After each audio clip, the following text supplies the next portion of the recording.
being a gay Muslim, you fight with your religion so much. And when you fight with your religion, you're fighting with yourself because that's all internal, right? It's all mental. For me, like I had a really intense relationship with Islam. It's where I found a lot of rejection because of my parents, because of the way they had interpreted things to me about sexuality in Islam. But it was also the place where I found the most comfort. Because when I myself started like getting older and looking more into it, obviously I'm going to try to figure out what's going on with me if I think something's wrong, right?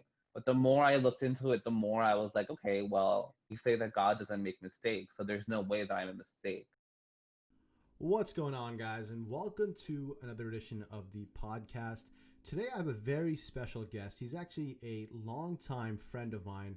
His name is Usman Khalid, and he is the co-editor of Brown Boy Mag, and he also does articles for Brown Girl Mag. He has 3 articles that have come out recently about him coming out to his parents about being gay. He describes himself as a queer AF Pakistani American Muslim. Welcome to the podcast, Usman. How have you been? Do you mind if I smoke during this? Oh, no, I don't care at all. Okay, cool. Pretty good, man. Chilling, taking this weekend to kind of like unwind. I saw it was my niece's birthday on Friday, and so I had to like see my parents for the first time in a couple months. And so it was a little bit of a anxiety filled like 3 hours that I was there. But you know. Yeah. Just taking like, Yeah.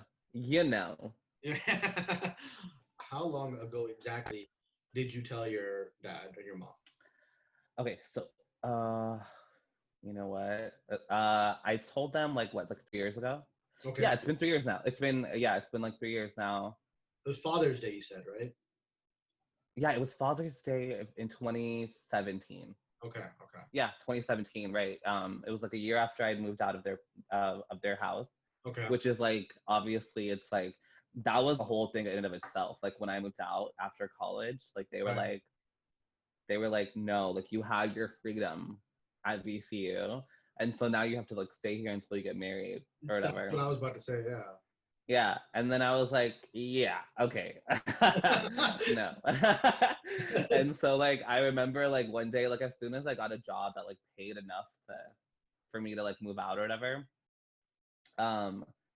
I like went like signed a lease in Tyson's, and like cause like I came home and I like just like I was like, hey, by the way, like these were like magnetic or whatever. So like they were like, what the fuck is this? I didn't understand.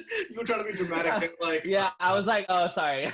I was like, these are my keys, and they were like, okay. And then I remember like because I moved out, I signed my lease and I moved out like that weekend. Oh wow. Like literally, it was like so quick. And I remember like my dad was like, you're tearing this family apart. And I was like, yeah, okay. I'll be 20 minutes away in Tyson's, bro. Like tearing my family. I was like, okay, cool. But whatever.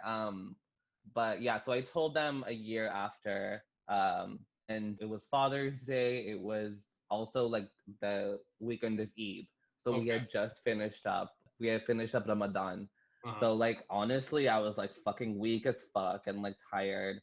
So I was at my parents' house, and we were kind of just like unwinding after a weekend of like kind of family events and like dawats and stuff, And so I remember I was like at their house and I was like chilling. And then when I went upstairs to say bye to them, they were like, where are you going? And I was like, I'm just gonna go back to my apartment. Like it's Sunday, got work tomorrow, whatever.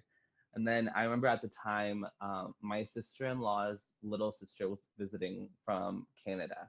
My dad was like immediate, like out of nowhere, he was just like, well, I say out of nowhere, but they're brown, so it's not out of nowhere. They're always thinking about it. They were just like, he was like, why don't you get married to her? Like, why don't you just get married to her? And I was like, um, what? Excuse me, sir. And then usually I just brush it off, right? Like I'm just kind of like whatever, like make a joke about it and then just like walk away. But this time my dad was very adamant about it, and he was just kind of just like, like what's up? Like what's good? Like why won't you get married? You got to give us a reason, And I get it, like as brown parents, like you have certain expectations for your kids, and then when you're the youngest of three, and Right. your two older brothers have like done the whole, it's like the whole spotlight it's on you to get fucking married, right? Right.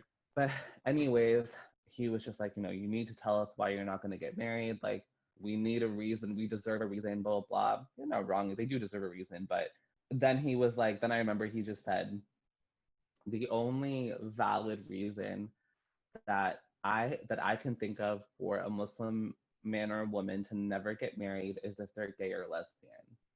And if you are, then tell us. And I was like, because he never asked. You know what I Right. mean? So like straight out, they'd never asked. So I was just like kind of frozen in time, obviously, like in fucking shock. And then I remember thinking, like, what do I do? You know what I Right. mean? And me in the meantime, like my dad's like repeating, like he's kind of like going at it. Like he's like, tell us. Like, if you are, tell us. If you are, tell us. Like, almost as if he already fucking knew. And I literally in my head, I was just like, okay, I can either be like, I'm straight, which is like not fucking true whatsoever. Or I could just like own up to it, right? And I've never really been a fucking liar, you know what I mean? Right. Other than the, casual lies we all tell as human Right. I beings mean, but and that's as like, yeah, brown kids. those are like Yeah, white lies. exactly. Yeah. Yeah. And so I literally like, I honestly don't even know what the fuck I was thinking. I was just kind of like, I just said yes. I Mm. said yes. And then that's my dad's first reaction to that was, okay, get out. You can leave. And I was like, oh. But I couldn't leave because, to be quite honest with you, I was in a full on like traumatic ass. I was like in a traumatic experience. You know what I mean? Right. Like in my head. In my head, basically, like my world was like collapsing. You know what I mean? Yeah, it sounds like And it was like a big fear, something that you've been it trying. was my worst fear, and it was happening. You know what I mean? It was the thing that I really feared the most in my life, Mm. and it was happening right in front of me. And like and this is something, as a queer Muslim, you never not think about. You know what I mean? Every day you wake up, you're confronted with the fact that you're queer, and not just queer Muslim, but any queer person in general. Right. You have to think about your identity because it determines how you move through the world. You gotta fucking survive, one way or another. Right. And so I remember my dad or my mom, like when I said yes, she gasped.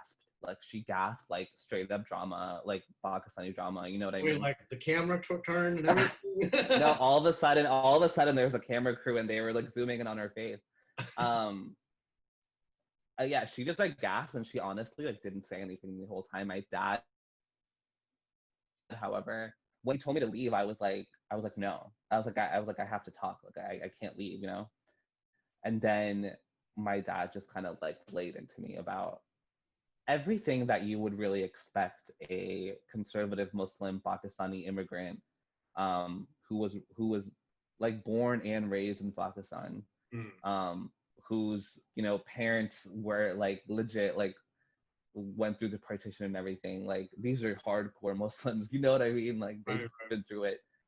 So he just went in, you know what I mean, with everything that you'd expect him to say. And at that point, like, it's difficult to explain what was going through my mind, because it was kind of just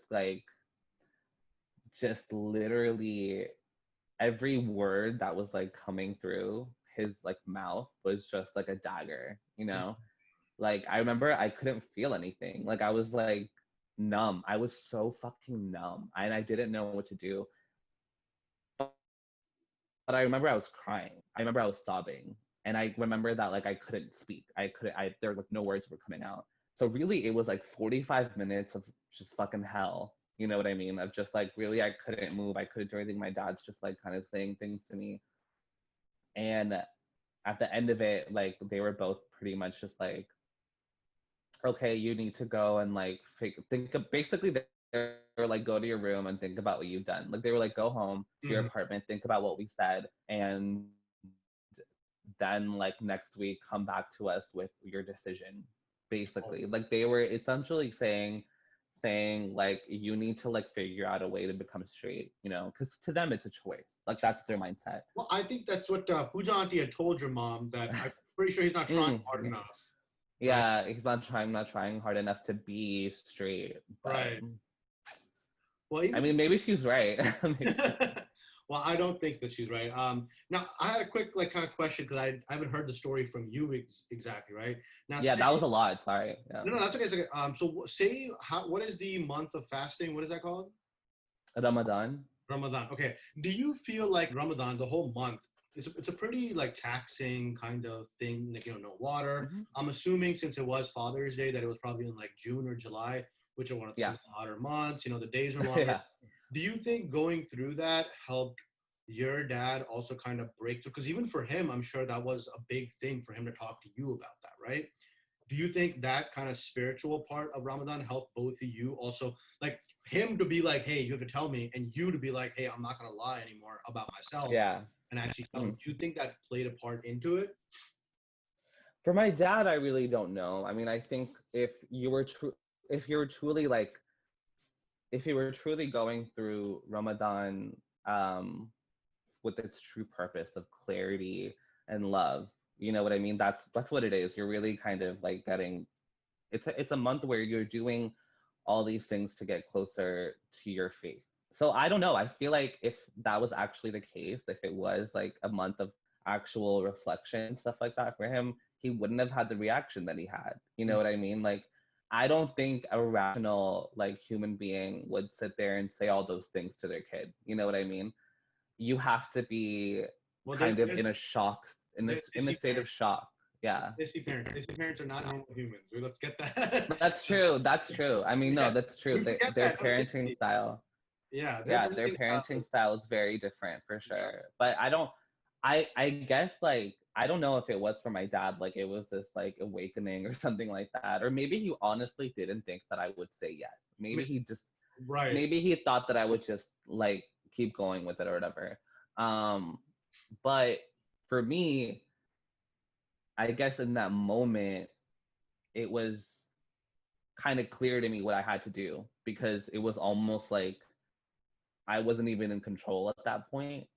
I think that's what it was. I think that's what the feeling of just like being completely out of control of everything that's going on around you at a specific moment. That's what it was. You know what I mean? So I think for me, it definitely helps, because through the years, like of being a gay Muslim, you fight with your religion so much. And when you fight with your religion, you're fighting with yourself, because that's all internal, right? It's all mental. For me, like I had a really intense relationship with Islam. It's where I found a lot of rejection because of my parents, because of the way they had interpreted things to me about sexuality in Islam. But it was also the place where I found the most comfort. Because when I myself started like getting older and looking more into it, obviously I'm going to try to figure out what's going on with me if I think something's wrong, right? But the more I looked into it, the more I was like, okay, well, you say that God doesn't make mistakes, so there's no way that I'm a mistake. So now, like, you know, it was more of like it helps me kind of accept myself in knowing that I wasn't like created like by mistake, because that's what my kind of assumption was. You know what I mean? Now it didn't help like all that much in the grand scheme of things, because, you know, it was just, when I think about my religion, it's completely intertwined with my parents. You know what I mean? And I think for a lot of brown people, our religion and our culture and our families are all one. You know what I mean? It's all about the same thing. And so it's hard to like put all that together, and then be gay. You know what I mean? And simply just exist as a gay guy. I don't think it's just an Islam thing. I think it's Hinduism. I think it's Sikhism. A lot of them have the same kind of problems with homosexuality and just sexuality in general. Do you think that's changing with the coming generations, or do you feel like have you had acceptance from people in your generation more than like the older generations, or what's up? I don't know. It's weird to think about the future, because it's kind of like you never really think about the future when you're kind of just trying to like get through like every day and shit like that.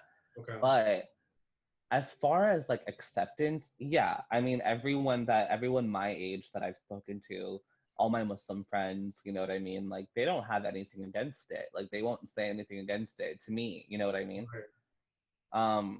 But the thing is, like at this point, I'm not asking for acceptance. Like I don't give a fuck about acceptance. You gotta like learn. Like you gotta learn about this shit because you can't just leave out an entire like person's history. And even for my friends, it's kind of like, you know, this for you guys, it might be that you have a gay Muslim friend.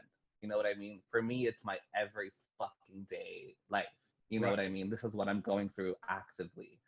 And so it's not about acceptance. It's not about you guys accepting me or the world accepting me. It's about you guys seeing for yourselves exactly why it was so hard for me to even be myself around everyone. Ask yourselves the question of like, why wasn't Usman comfortable coming out to me when we were in college? And think about your fucking culture. You have to think about your culture and what's been put in place to make people feel like this. I mean, you look at and it's not like everyone doesn't know about the Kusta community in Pakistan and the Hijra community in India. I mean, Right. these are people that get pushed out of the entirety of society and are reduced to pretty much begging or sex work, you Right. know? And in turn, they just have shitty lives. They have shitty lives and they get assaulted and no one cares. You know what I mean? Like these are their lives. And so it's not about acceptance anymore. It really isn't. It's about literally acknowledgement. Hmm. Like that's you know what I mean? It acknowledge and then learn. Like that's what everyone needs to be doing, you know? Yeah, I think especially as we're talking about, you know, going through different generations and the acknowledgement of it, especially people in the older generation, I don't think they would have had the same strength of character to like you told your dad, you were like, you know what, I am, right? I feel That's like true. in the past, a lot of people kind of just hit it and they had this whole life, but they're still living with the fact that they're, you know, a queer person of a certain religion, and people don't acknowledge them as a human unless they fall into the category of straight guy who's married and blah blah blah. It's like, no, this is how I live. You have to literally just accept that. I think you put it beautifully. That's how God made us. And I try not to put it in terms of God Right. because you know a lot of gay people have they don't identify with any religion. Truthfully, there's no fucking religion out there that is completely okay with them. And especially in America, you know what I mean? Like it's not like we're going to find that many places of faith that are like, yes, yes, come, all you gays. But I think it's for me about just knowing that we're not mistakes. That's what the world feeds you. Mm-hmm. The world feeds you that, oh, like we've been my mom thinks that like the shaitan, like the devil is inside my brain. Hmm. That's wild. That's wild. My mom told me to tell people that I was sick. Like she was like, if people ask you, like tell them that you're sick. Hmm. So that's the mindset that we need to change because it's been a whole narrative that's been pushed down from generation to generation to generation, starting from pretty much like European colonialism Right. in Pakistan and India. You know, these are the policies that they put in place. And these are the minority groups that they really decided to fucking, you know, kind of outcast. Right. Um, yeah, Yeah, I think there's a lot of acceptance and just learning that needs to happen in the South Asian community because yeah. there's a lot of hypocrisy that goes into it. Because like I think the beginning, the problem also is that South Asian community is so anti talking about sexuality. Like we just don't talk about it. Like in that one corridor of the world, there's like half the fucking world's population, and Yeah. everyone's having sex, everyone's having kids, but no And one. they're fucking like bunnies. Yeah, And they're exactly. reproducing at an alarming rate. Yeah, like India has like 1 point, I don't even know, 1 point some Yeah. billion amount of people. You know, even the Pakistan's like population is not that much, but it's like that whole region because we can speak about that region, even culturally, movies, everything. They don't talk about love and family and love. Right. No one talks about sex. I don't think I ever had my parents talk to me about sex ever, and I'm 31, right?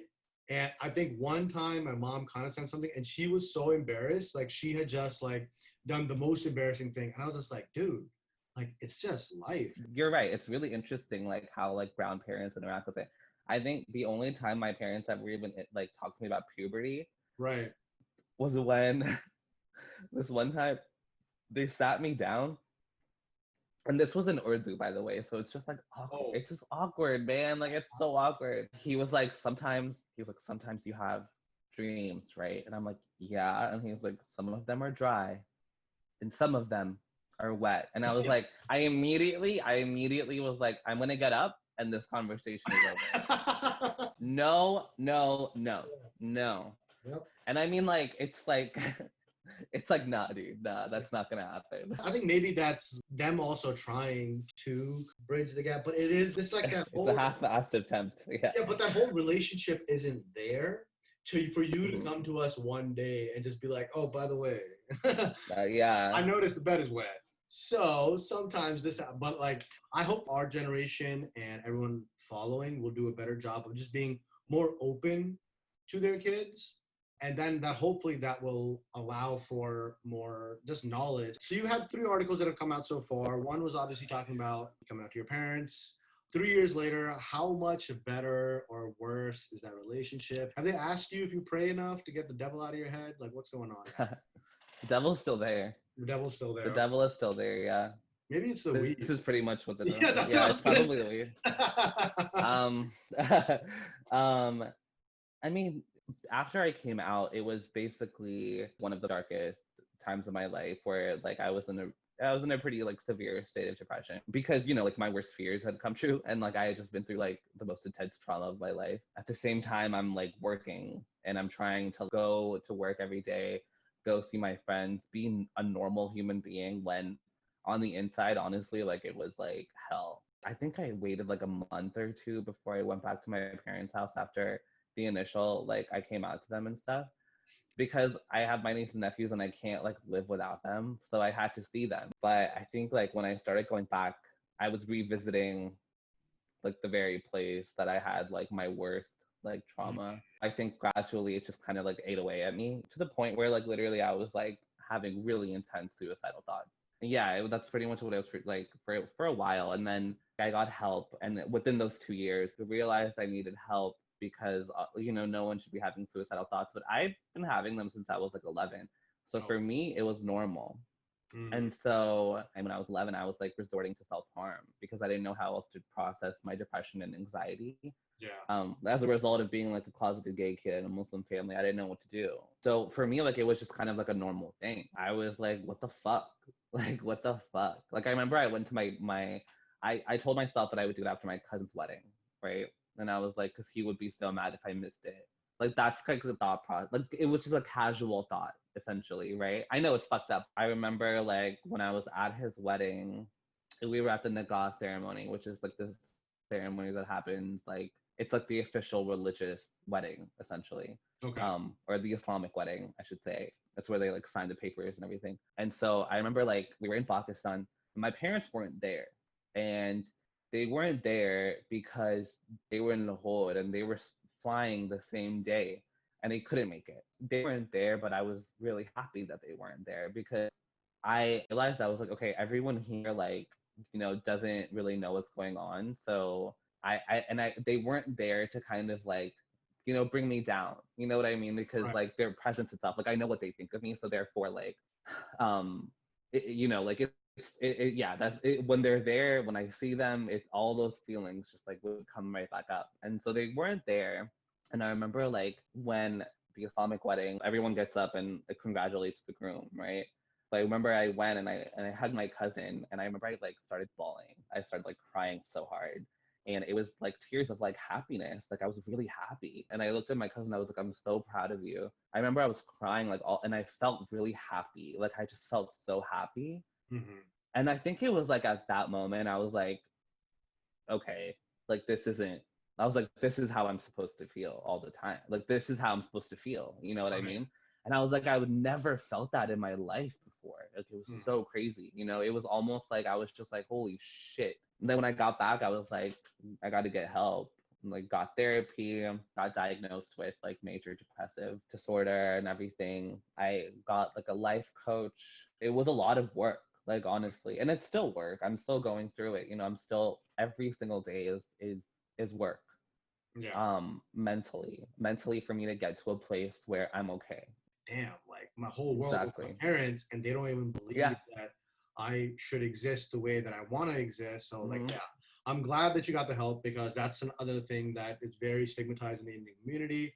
There's things that we need to talk about. We suppress it. Mhm. It's something that we definitely need to do a better job of, because there's so many things in life, man, that like you come into problems, or just like, things can always go wrong. And it's not weak to find help from someone else. And I think it's actually from one of your posts that I saw that, I think you mentioned something about our parents. We always see them as our parents, but they're also human beings with like their own flaws, like their own things. Yeah. And when you come to terms with that, I think then you're like, okay, cool. These are my parents, but they're also human beings. They believe a different thing, but that doesn't mean that they're right. Yeah, that's a lot, man. That's a lot. That's a lot. And I'm glad, because it is these uncomfortable kind of like, and I'm very uncomfortable right now. I'm gonna be honest, because I haven't had a conversation like this with Yeah. anyone, right? But it's like the conversations that we need to have to make us realize that, Yeah. like, things that are going on in our life, like everyone is going through some problem, and your problem is probably nothing compared to like a lot of people are going through.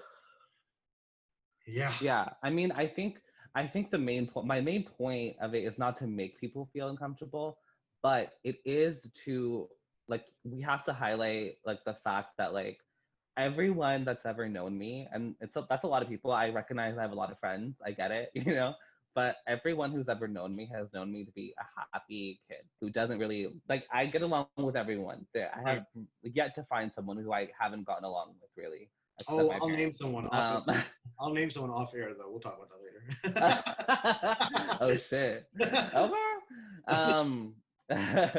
Um, after show convo.